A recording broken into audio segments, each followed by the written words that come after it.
If I'm talking to an artist before they get on stage, I'll usually just say, you've one thing to do. Enjoy yourself. It's your only thing you have to worry about. Don't worry. Forget Right. all the you and I especially when they bring me to the gig and I'm their vocal coach. That was my main job before. Okay. Um, I'm like, forget you know me, forget we've ever met. Like, don't just erase all that technique. You've just got to get on and be in the moment, and enjoy yourself. So that's one thing. The other thing is like give yourself goosebumps. I'm like, Mm. you can focus on giving yourself goosebumps. I feel like it's just going to happen. It's going to mirror.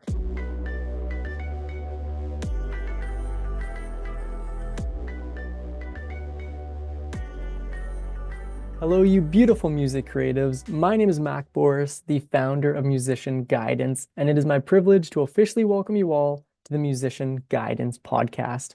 Our guest today is a former professional singer and vocal coach that has worked for clients including Sir Lewis Hamilton, Justin Vernon of Bon Iver, Damien Rice, and many more. She's also worked for TV productions, including Dancing with the Stars and The Late Late Show, and now helps independent music artists write better songs and build an audience. Without further ado, it is my absolute honor to welcome Gemma Sugrue to the podcast. How are you doing today? I'm great, and thank you for pronouncing my surname so perfectly. I'm happy to hear that because I was doing my best to do Nailed that. it. Nailed it. Yeah, that's awesome. I'm happy about that. And I'm happy about this episode. I really enjoy hosting them, and I know you love being on them, and that you also have a ton of pearls of wisdom to share. And I also know that you're a hobbyist comedian, so I really look forward to this episode now. No pressure. Oh No no. pressure at all. Why did I tell you that? Gonna be expecting some jokes now, but No. no. To kick us off here, Gemma, tell me a little bit about your story and how you got into music. I figured out I was good at singing when I was about 8 or 9. Did a little solo in school and was like, oh my God, the power. Everyone's listening to me. I have them in the palm of my hand, and got hooked. And I just loved music, and I started writing songs and studied it in college, did a bit of touring, had loads of, I mean, the best thing about music is it gives you the most adventureful life. You have so many cool stories and adventures and moments and highs and lows. And then Mm. I moved into creating a business with my best friend. It was a singing school in Ireland, ran that for 10 years. That was really joyous and fun. Sold that and to start an online business. And then in the online world, you're like, I can work with anyone. Who is the perfect student I want to work with? And I'm like, I love new music. I love original music. And I want to help people bring new things into the world. If I can just work with those singers, I'd happily do that. And the international online space allowed me to just focus on that niche. Mhm. And so I ran a business then that is now called True Artist that helps singers write original music, share original music, and get themselves out there in the world. Amazing. And I'm going to ask you for some of those stories later on in the podcast. Sure. For now, though, and for this episode, I'd like to talk about a few things surrounding the topics of developing strategies to connect with an audience and turning that audience into an actual fan base, as I know this is something that you've been able to do, amassing an audience of over 600,000 followers online across all platforms. So as building a fan base is absolutely crucial for independent artists that want to be in the spotlight. And I know short form content is something you speak very highly of and implement yourself.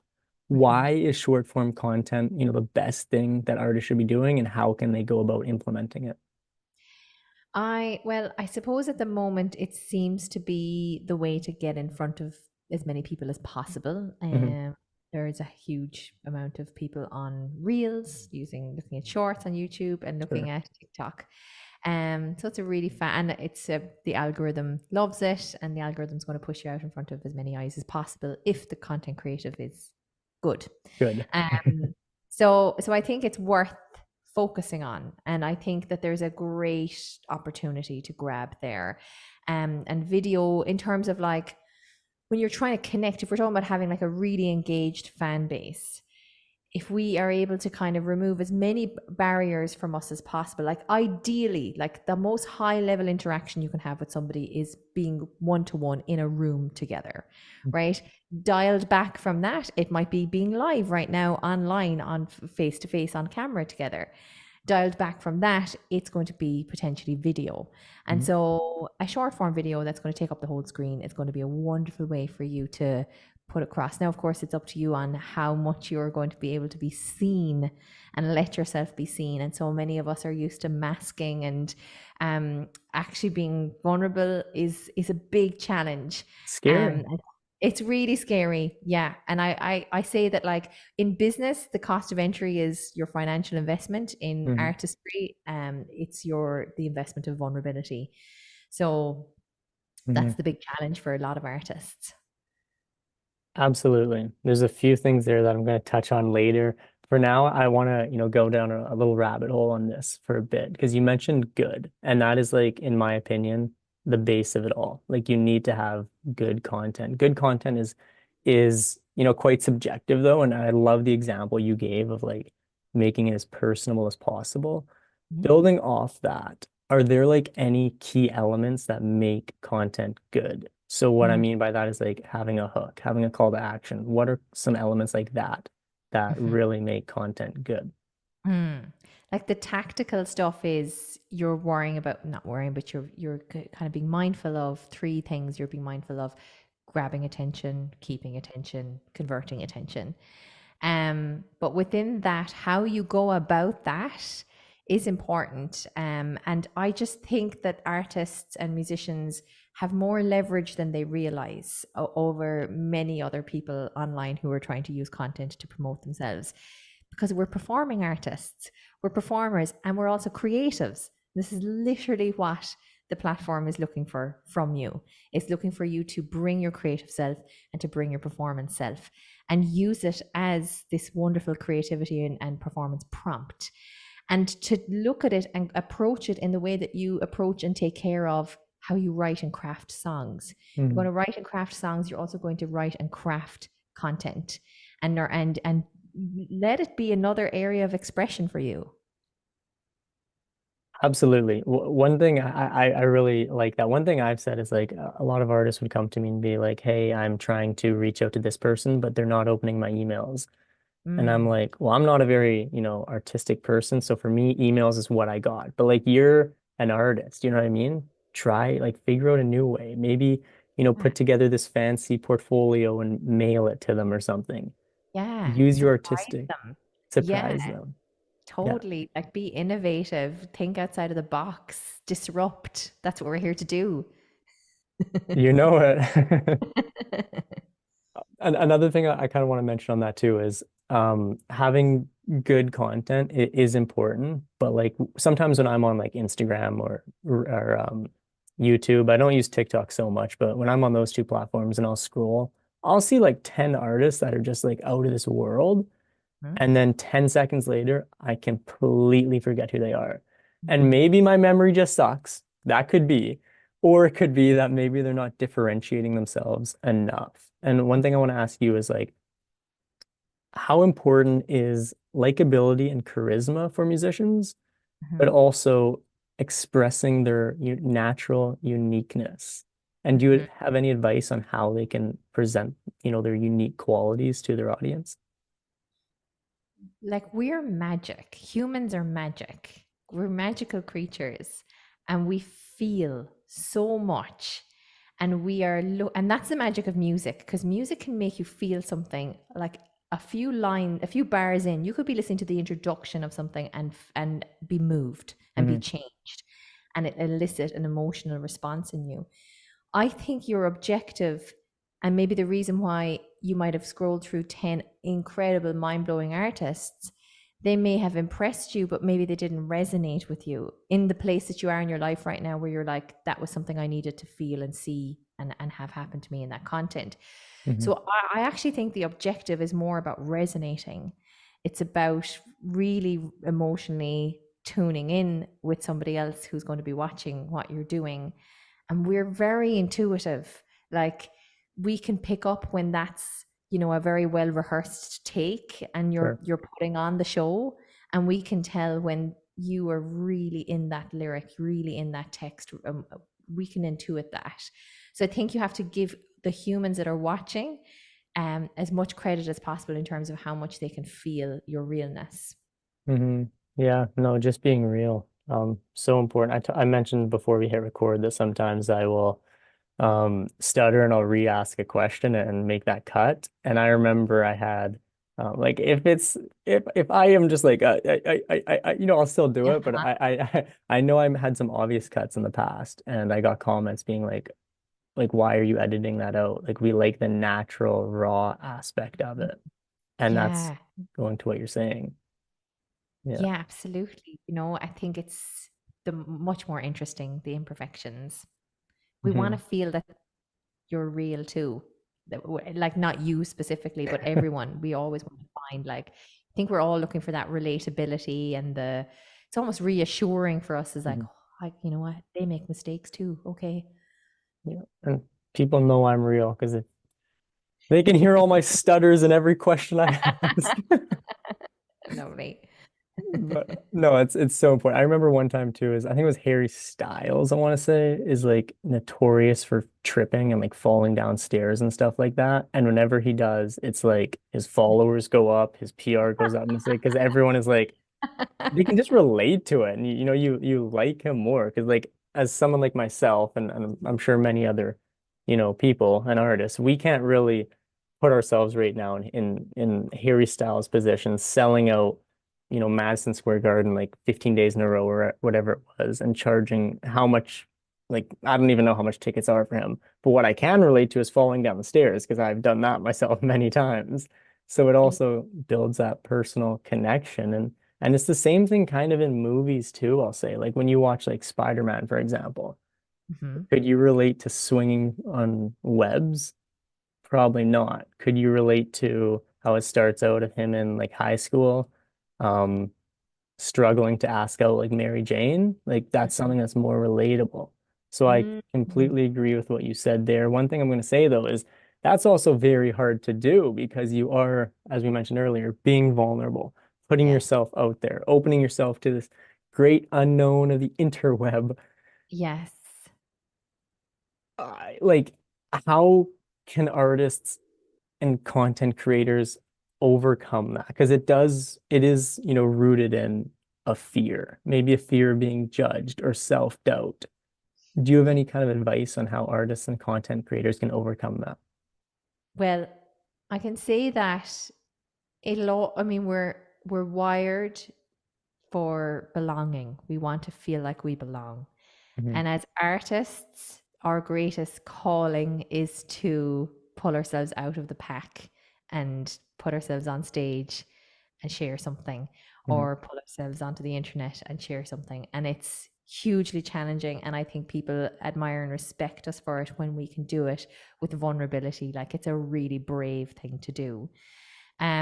So I think just know that it is hard and it's okay that it's hard is one mindset that I found.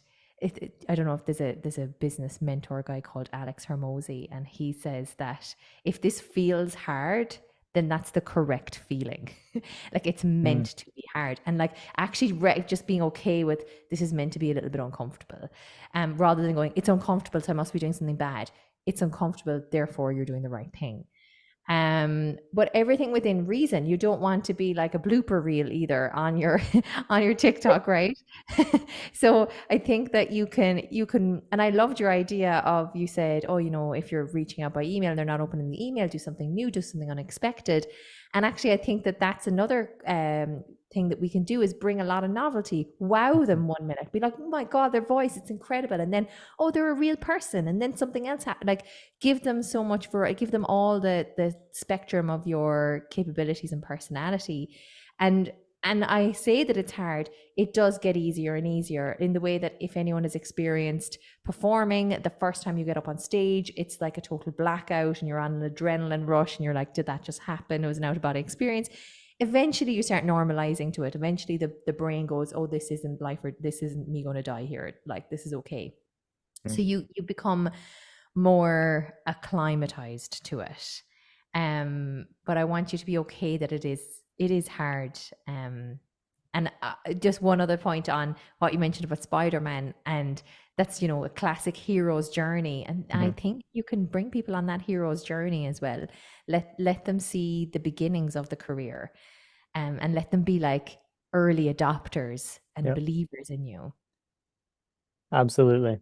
Yep, 100%. And we talked about being authentic there, which, Mhm. as we both touched on, is super important. At the same time, I know of artists, and I'm sure you know of even many more, that are posting consistently and Mhm. are being authentic, but they're not growing a fan base because for many reasons, but in my opinion, one of the biggest one is the commercial appeal just isn't there. Mm. Would you agree with that? And if so, how do you kind of guide musicians in finding that balance between being their natural self, but Mhm. also knowing the business side of it and knowing what sells? Mhm. So yeah, totally. The There's a question of depth and breadth, like how Mm. much reach, if they want to have many fans or if they want to have less fans, fewer fans, but very engaged fans. If they feel like they're more alternative and they're less commercial, then going for more engagement type stats might be a better rule of thumb. Um, and then I do think that sometimes we fall into the advice of just be consistent and like, right. And they're so diligent, they're hardworking, they show up every day, they switch on the camera, they play the guitar, they sing the song, they do the hook, they put the caption on, they do the hashtag, and they post it. And it doesn't see every week, like every day, it's nothing's happening. They're getting the same views. They're in Mhm. TikTok jail, of like 200 views 200 every day. views. Been Right. there. And that's because they're not iterating. They're not looking at the content and going, what's the one thing I can change for tomorrow that I think is going to get people? And they're not looking at it enough from the point of view of the viewer. Hmm. And they're not putting themselves in the shoes of somebody, like, what does somebody need to see? What's going to make them want to share it, or save it? That's usually a good metric to think about, like what's going to make somebody share and save this video. Hmm. um but constantly doing that little bit of the iterative thing is huge, and trying to find your formula or your format. Absolutely. Building off that too, one thing I find, and I'm sure you too, is a Mm. lot of times it's like there'll be a popular trend and like everyone will post that same thing, which is like I understand they can get some views from that, but they are trying to do what somebody else has already done rather Yeah, than putting their own twist on it yeah, and making it unique to them. yeah. Um, and then also, what I find too is a lot of like posting on social media, it should be fun. Like you're putting your art out there. But a lot Exactly. of times it's like a chore, like, oh, I got to post again today. Is Yes. there, I know you talk about, like, I know mindset and like is something that you talk about. What is like, how can we shift that mindset to get them to see the positive side of it and also to focus on being the first them rather than the previous, whoever they're trying to replicate? I so agree with you about the trends. And I don't mind if a trend really appeals to you and it sparks a little creativity and you go, oh, I'm going to jump on that. But only if that happens. Hmm. I don't really, personally, don't really like going there strategically. I think it's a bit of, because not a lot of sustainability in it. Yeah. Your efforts are better focused on finding your format, your formula, your way of like kind of creating bingeable content on your own path. Because these trends are going to come and go all Hmm. the time. Totally with you there. In terms of it being that just changing that mindset, I know for me, when I was on Instagram, this is during COVID times, because Instagram, I'm a grown woman. I need to like, I've peers, I've family, I've friends. I'm, was a third level educator, respected in my field. I kind of have a reputation to protect. And so I used to be very guarded about how I would show up on social media on Instagram. Right. And then I tried TikTok for fun because, and that's probably the operative sentence, I tried it for fun because my students I was working with, I was encouraging them to use TikTok. And then I felt really fraudulent because I was like, well, you don't even use TikTok. So you better go on and figure it out. And Mhm. so I had a very lighthearted approach. I said, I'm going to do this for the laugh. And I didn't take it seriously at all. And I grew like from a couple of hundred to hundreds of thousands in about 40 days because I posted twice a day and I was just taking the piss out of myself, taking the piss out of singing teachers, taking the piss out of the whole thing, just making fun of it all. And people loved it. And I was giving them loads of value because I was teaching them these tips, but pretending to be a really mean singing teacher and doing these sketches and singing really badly and then singing good. And it just totally took off. But I think it's because of my attitude and my spirit towards it was just like, I'm just going to do this for a laugh. I had no pressure on it. It didn't need to be anything. Mhm. And I think that's where all good creativity comes from play, comes from messing Mhm. around. Trying something new, right? Yeah, It you might just just work. try. Yeah, you never know. What if? Yeah, absolutely. And then when you do find kind of what is working, like taking the Yeah, piss out of and making skits and stuff, yeah, like you said, it's important to also dial down on that when you find something exactly. that works, that you enjoy, that is being true to yourself. I actually want to touch on that too. Is that like, are you looking at, what are you looking at to know of? Are you looking at the data? Are you looking at like, I guess, Yes. how do you know when you kind of found what is something that you should be continuing to do content Yeah. wise? Yeah, so you'll have the data like the Mhm. engagement, what are they saying in the comments? Look at what's being said over and over and over again in the comments. Wow, her Right. voice. Wow, her voice. It's so funny. Oh my God, she's so mean. Blah blah blah blah blah. So you're like, oh, these are all the things that I need to know for the next video. This is everything because the comments, people won't comment unless they have an emotional reaction. So Mhm. it's a great science of here's the emotion. And so therefore, that's going to be important for the next post. And then you have to be careful then with any scientific experiment. You don't want to change too many variables at once. So you might have a hypothesis that this is what is working for the post. And I'm going to change this one little thing, see how it Mhm. does. And I eventually figured out that like it was a particular kind of song. I would always have to start the video where I would sing the line in the song very badly. Transformation, human beings are obsessed with transformations. They love watching a transformation happening. So I would go from bad singer, then the mean singing teacher, then still the bad singer, then the mean singing teacher, and then I had a breakthrough and I would be the good singer, and then I like the mean singing teacher at the end. And that was like my format, my comedy sketch format that would teach somebody some singing. It would be a song that they wanted to learn and they thought it was a bit of crack. And that's the comedian part of yourself shining through as well. There it is, yeah. Yeah, so Awesome. I think there's another point there in terms of I bet you're more than a musician, you're more than an artist, you're more than a singer. There are Mhm. other interests, other things that you're nerdy about that you can bring in to the content. Absolutely. 100%. Gemma, what do you say we take a break from the longer questions and we do some quick fire ones? Oh God, hit me. Go on. So this is going to get you to reveal your deepest and darkest secrets, okay? It's getting hot in here. Go for it. Okay. Vinyl or digital music? Oh, I mean, wanna be vinyl, but it's digital music for me. Right on. If you weren't in the music business, what would you be doing? Oh, I think I'd like to be a TV show presenter. Okay, right on. What is one artist or band you think is supremely underrated?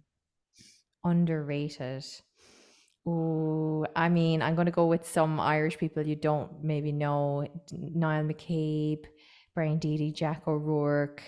Um, these are all like friends of mine. But Okay. somebody more international that I feel like is underrated. That's like, No, guys, come on. Hmm. the ones you said were perfect. You don't need Okay, to, let's go with yeah, those. Okay, okay. no. What is the first concert you ever attended? First concert I ever attended was I went to see like a musical concert. Or I, musical? I went to see My Fair Lady. I do remember my first CD was No Doubt. Okay, right on. What is your favorite drink in a session? I am sparkling water all the way home. I am obsessed with sparkling water with a bit of lemon. You know what? Is it like, are we talking like bubbly? Is that, Bubbly, yeah, oh, bubbly that's water. so, That is just, I live on it. well, I I love gotta, sorry, you live Gotta on it? have it. Gotta have it everywhere. I'm absolutely addicted to sparkling water. I gotta ask, because this is a hot topic in my house. What is your favorite bubbly flavor? Oh, no flavor, just a real, Oh, real I see. lemon and I see. pure, Okay. unadulterated bubbles. What is your favorite instrument? The one that popped into my head is the clarinet. It's not. It's the bass. I always date the bass player. I always listen to the bass. Bass is my fave. A good one. What is your go-to karaoke song? Saving all my love for you, Whitney Houston. Awesome one. And lastly, apart from music, what is your go-to hobby? Go-to hobby. It is stand-up comedy. It's really fun, and I love the gym. I love lifting weights. Awesome. Well, with that, you've completed our quick fire round. Feel free to give yourself a pat on the back. You Thank you. escaped it without revealing too much. And It's, with that, we can get into the questions again. One thing I'd love for you to touch on is the psychology of being seen in the music industry in hmm. terms of, building an online presence. What is it and how important is it? Hmm. I think the keeping in mind that we are very irrational as a default as humans, Mhm. and that we just have to kind of pay attention to that and be aware of that and know that our brain is a survival machine and it's trying to keep us alive and it doesn't really recognize the modern world that we're living in and doesn't understand that the threats we think are threats aren't really threats.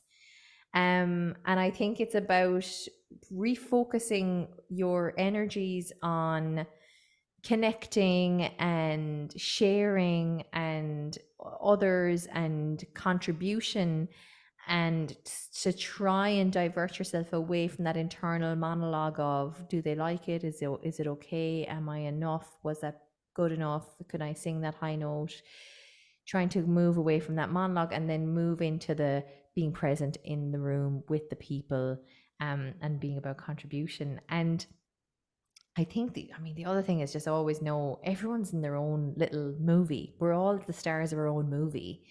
And we think all these other people are in our movie, but they're actually the stars of their movie as well. Mhm. So they're very consumed with their own movie, and not so much picking up on what's in your movie. And the last thing I'll say on that is watch out for being judgmental of other people, or like if you go onto social media and go, oh gross, and oh they're showing off, and oh that's lame, and if you have any of those thoughts going, just kind of pay attention if any of that's happening. And I'm not judging anyone for being that way, I do it myself, but it'll make it very challenging for you to show up. If you're so used to being judgmental of others and cringing about other people, then of course you're not going to allow yourself to go and do it. Mhm. Great point. Yeah. Well, also too, one thing is like artists are always like, I just posted yesterday. Why do I have to post again today? Or like, why are people recommending that I post like 3 times a day? And there are, others that will say 10 times a day on every platform. And the question is always like why? Like I understand that the more content I put out, the greater reach I'll have on average. But can you talk about the psychology of it too? Like Mm. just getting your face and your message and your voice out there, the importance of that as well. Number one, you're going to get better at it yourself. Mm. I think the consistency a few years ago was more about playing nice with the algorithm. Now it's just like there's just so much content going out there. It's the algorithm is more optimizing quantitatively than it is, or for quality. It's not Mhm. quantitative as much as it was. It's more qualitative.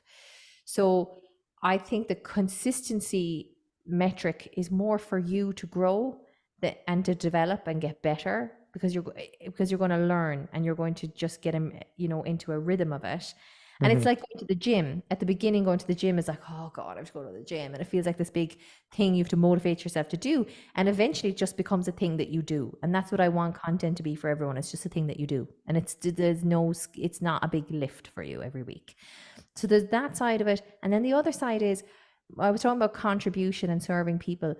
I think I want you and I want myself in when I'm creating content, I want to teach people that I'm reliable and that I show up and that they can count on me being Mm, there every week. right. That's I want to create that bond with people by showing up and being whatever the cadence suits, if it's weekly, if it's 3 times a week, but I want to let people know that I show up and they can rely on me. Good point. I like that. I didn't even think of that. Makes sense. Right. And Um, that makes people safe, that makes people trust, and you want people to trust you. And exactly. so there's a great bond that can happen because of that. Absolutely. One thing I want to add on that too is I think the magic number I want to say is like 7 times it takes you to see an ad until you actually like Oh yeah. know what you just saw. Yes. And yeah, do you have something to say on Uh, that? yeah, yeah, I love that. There was a really funny there's like very this entrepreneur, he's kind of introverted and a bit obtuse, but he said your parents only like you because you only like your parents because they've served you a number of impressions.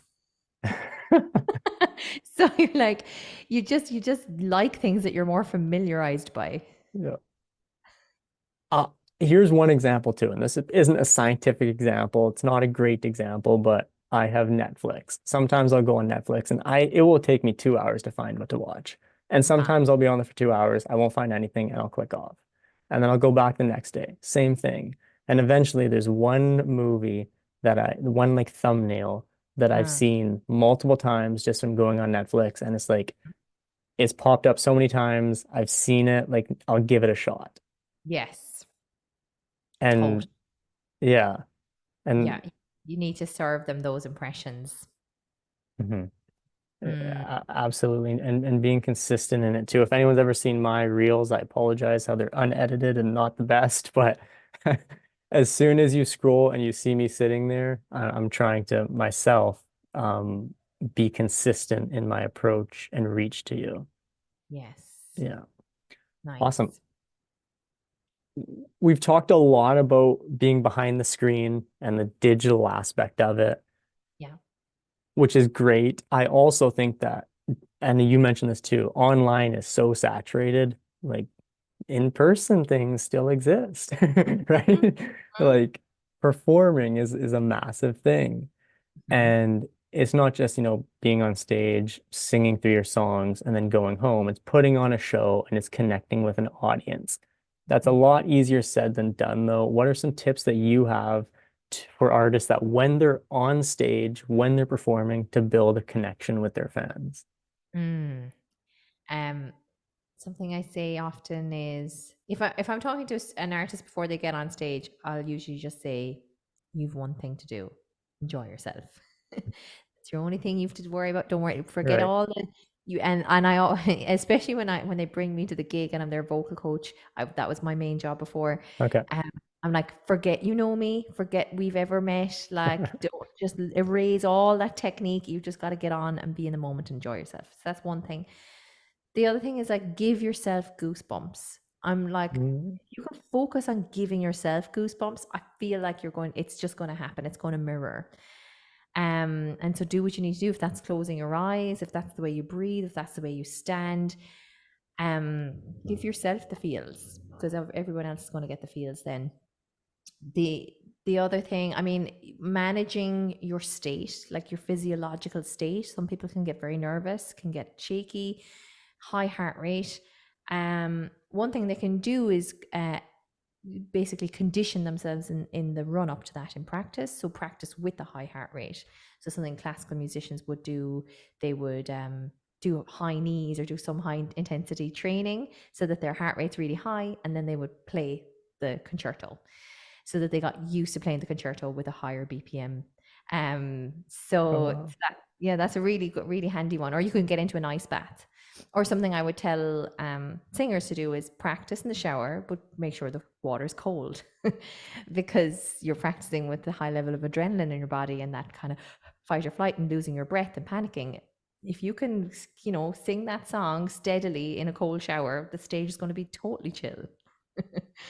So that's Yeah. that's another one. And then if you just get you can really pull the heart rate down as well with how you breathe. So if you're breathing slowly in through the nose and then you do a top up, they call it a double inhalation, that will take the heart rate down pretty quickly.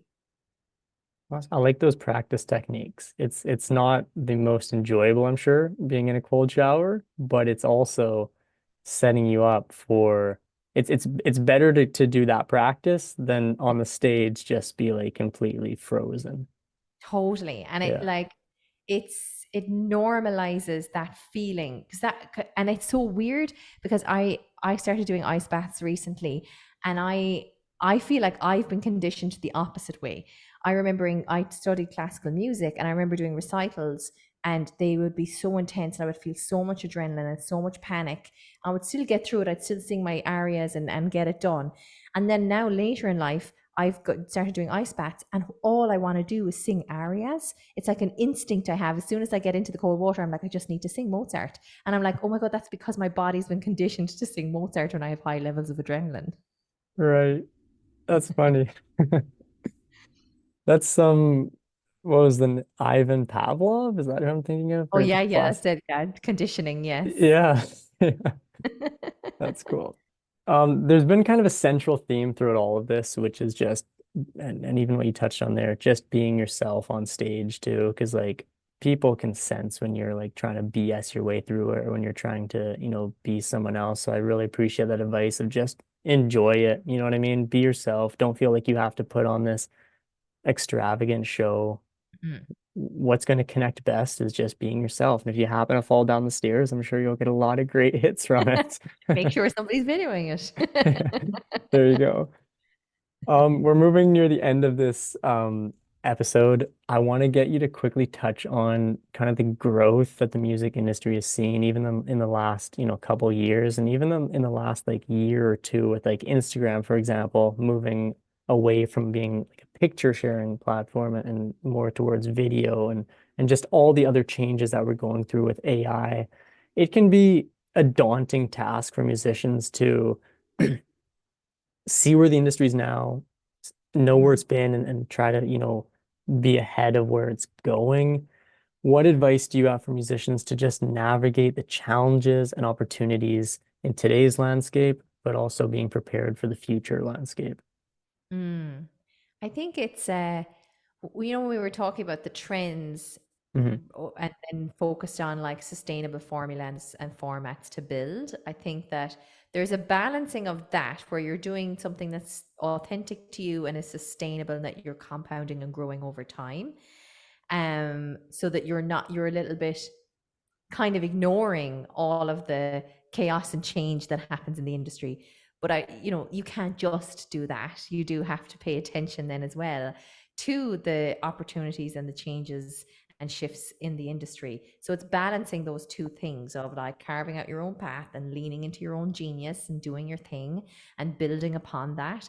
But then, it's like when COVID happened. Some people went, "Oh my God, this is ridiculous. I don't accept this. I want everything to go back to normal." I'm like, nothing's ever going back to anything. There's no going back. This is new and will continue to be a different world that we live in. So I think people who are good at being okay with change and know that the only thing that is constant is change, they're the ones who really survive and really make it happen. And like you said, that word opportunity, see the opportunity in change. Every time change happens, it is an opportunity for you, and come at it rather than from a scarcity place of, oh my God, something different's happening, I've got to capitalize on it before everybody else does. It's actually like, what's the creative opportunity for me? How can I shine in this? How can I play with this? How can I be Hmm. curious about this? Because it is a moving target. And things do turn over all the time. So it's not getting too attached to one way you got your Right. success. Know that one way you got your success is not going to last forever. You will have to evolve and change. And it's wonderful that it makes you have to evolve and change and grow with it. That's cool. We're good at that. We thrive off that. Well, you got a great mindset about it. I know some are like, no, I'm not changing. This is what I'm doing. Yeah. But that's Mm. what it is. It's a mindset at the end of the day, right? Totally. And just embrace the opportunity to go, oh, a new challenge. Okay, what's this about? And it's good. And I think people are endless wells of creativity and resourcefulness and innovation, and just see all of it as a prompt to go, what else have I got? Hmm. Absolutely. Gemma, it's been an absolute pleasure chatting. Before I conclude this episode, is there anything else that you would like to share, or maybe something you were hoping I was going to ask, but maybe didn't? No, I'm just delighted to chat and have this conversation. I think if I'm to make my predictions about what's happening, Let's hear it. I think we're entering into the most authentic era of social media ever. I was watching the Miley Cyrus performance at the Grammys Mhm. where the Grammys is so polished, it's so like the highest level of the music industry. And she made her performance feel like a pub gig, in my opinion, in a really great way. Where she's like, stop pretending you don't know the song. She's like, oh my God, I just won a Grammy. And it's just her and her dress and her mic, and she does a little shimmy, and she's obviously doing this homage to Tina Turner. But the song is, just a good quality song that you might hear in a pub. And I just loved it. I loved the kind of stripped down, and I thought there's a realness being beckoned in at the moment that we can't fake and that we need to listen to, definitely. I would agree with that, and I hope that's the case too. I'm going to have all of your links below, Gemma, for those listening and watching to get in touch with yourself. In the Mm-hmm. meantime, though, that is going to conclude this episode. Let Gemma's pearl of wisdom in this video guide you to create a loyal fan base that you can nurture over time. Until next time, though, I've been Mac, that's been Gemma, and you've been amazing. Take care and keep making music.